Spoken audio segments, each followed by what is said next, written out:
What's up, friends? This is Lacey doing week 3 of the Next Level series. I have Patrick with me. He's going to be helping me out with this demonstration. If there's anything that I may forget or he wants to add some additional information that we went over in the class, he'll blurt it out. Week 3, we went over the real reverse whip as opposed to what we learned in the beginner class, which was just an underarm turn into a reverse whip, as well as we went over free spins and roll in walkout variations. Yeah. So what we went over in the beginner class was a underarm reverse whip where the leader over rotates so that the follower's wrist crosses their midline so that they rotate a little bit sooner. The leader catches on 3, redirects on 4, whatever exit they choose, 5, 6, 7, and 8. That was our underarm reverse whip. When we started talking about adding in a real reverse whip, that just means that we are probably letting go of the hand and we're doing small little techniques to create that action. You can use different hand holds to create these actions, which is really cool. One of the most common is this like cross hand hold, like you're shaking your hand and then you get that nice cup link, train track cup link feeling and a little hand hug. For this, you want to use a technique called rotating your wrist or turning the door handle, and this causes a rotation of the follower's wrist, if you remember that. Because it's a very small movement, we are using momentum of the follower going forward and this rotation to cause a rotation of the followers. If you go from a stationary point and then you try to create this action from here, you have to do a bigger action, which may result in injury. So the point of the momentum is to find that boing first, allow the momentum to come through where the energy is going, the leader's going back, follower's going forward, then you start to add rotation. And that causes the follower to start to rotate. And then from there, it's the exact same thing. You want to make sure as the leader to be up and ready. It's kind of a fast move where if you're here, you're rotating and then you catch the football or catch the baseball, whatever, get the midder's cap. You want to make sure you're up and ready. But then if the follower does not rotate, you don't get a boob grab, okay? Like, be ready to abort mission. So we allow momentum, boing, one little turn 2, and then have the arm ready for that shoulder blade. And from there, the follower can go bloop, and then again, 3 and 4, redirect 4, 5, 6, 7, and 8.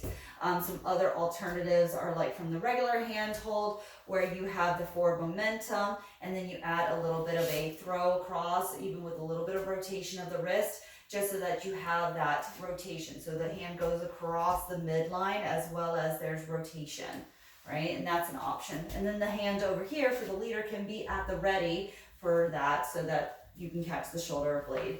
See that? 3 and 4, 5, 6, 7, and 8. And even you can do it from this hand, and it's kind of hilarious because you gotta be creative. So we got our boing, 1, you got a frisbee throw 2, so that there's an actual momentum of rotation.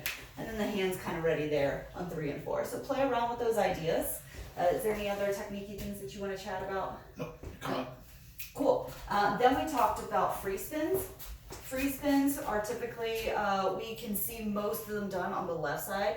So reverse whip was on the right side of the leaders. We're talking about left side of the leaders right now. Free spins are really fun. You just have a walking back step because we got to have our going into a forward momentum, right? And then we prep them. We talked about preps, right? Prepping means bringing the wrist to the outside of the body, but we're kind of in this awkward trapped position. So you only go as far as it feels comfortable for you. Leaders' elbows are slightly bent for protection. Leaders are rotating their chest to get a little bit more angles if your follower does not rotate themselves, if they don't prep themselves, right? And from here, we just did an inside turn like we learned in beginner class, right? And you can do it at different levels. So if we go 1, open 2, it's just like an inside turn where the hand goes above, but this time for the free spin, we go 1, open 2, and exactly the same with the reverse whip where you flick. You're just going to bring the elbow towards you and across, right? And that's where the momentum really helps. So we're walking forward for the follower, opening up, prepping our follower, and then bringing across your own body leader. And that creates that momentum. As a responsible follow, I need to make sure that I'm not completely relying on my leader. I'm being very responsible with my role. As a West Coast swing follow, my job is I'm supposed to go that way. Granted, he told me to spin going that way, so I still gotta go that way, but spin, right? So my responsibility is to go in the direction I'm supposed to go until I get a redirection or boing, right?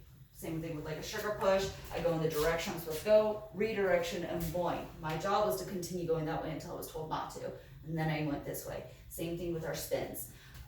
We went over some roll-in variations, not necessarily roll-outs, but we've talked about it. So one of the common ways to do it is from the opposite handhold. So we have our normal handhold. We just go to our opposite handhold. This is a lot of fun.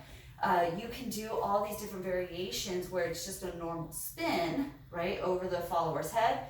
One, open, two. See how he tries to bring that outside so that my body is opening up. Try to go past my midline, because right here, if I was facing forward, it's definitely past my midline, and I want to make sure I follow my wrist.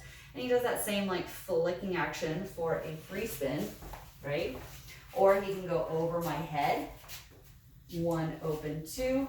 That's a nice fun turn, right? And then we chose different levels. So let's say if we stopped at the shoulder, we'll see if it actually works on this side. I don't know.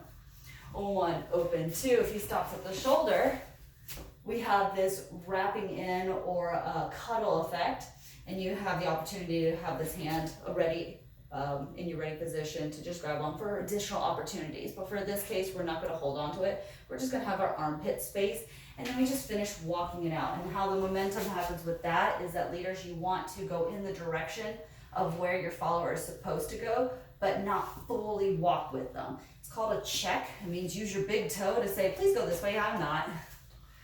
Right. It's just a body check with your foot. It's just a tap. So 1, 2, 3, and 4. This is the check. The redirection comes from he went with me, and then when he takes a step away, that unravels me. And that's the mechanics, the physics of the thing. You can do this maybe at the hip height or the rib cage height if you're more comfortable with the rib cage. So we go 1, open, 2, same mechanics, but at the rib cage. And elbows, if you have your armpits flowing, you're not going to get trapped like this, because this is a little awkward, right? So if your elbow is nice and open and your armpits are open, then you can have that opening and it looks a little nicer. You just walk it out for this case. You can do it with different hand holds, anything that feels cool with you. You have options of going at the shoulder, the rib cage, or over the head for right now. There's some other variations that you can do with different hand holds that are always fun. You can experiment. If it doesn't work, just abort mission and turn it into a free spin, right? Beautiful. And then I think that was everything we went over in week 3. We just did our rail reverse whip with different hand holds. You can try cross hand holds. I don't know if you want to try that, but hey, experiment with life.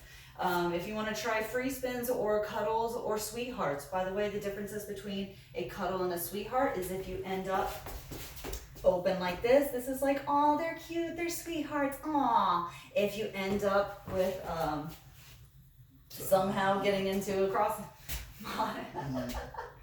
No, it's this one, right there.